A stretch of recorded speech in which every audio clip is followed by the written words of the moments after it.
দ্বিতীয় রাষ্ট্র সমাধান সংক্রান্ত রাষ্ট্রসংঘ সম্মেলন 2025 28-30 জুলাই 2025 এর নিউ ইয়র্ক সিটিতে দ্বি-রাষ্ট্র সমাধান বাস্তবায়নের উপর একটি আন্তর্জাতিক সম্মেলন অনুষ্ঠিত হয়।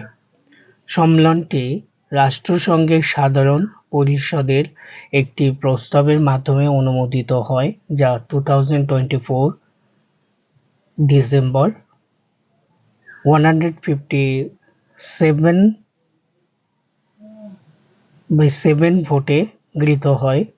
সম্মেলনের মূল আলোচ্য বিষয় ছিল হামাসের নিরস্ত্রীকরণ, গাজায় জঙ্গিদের মুক্তি,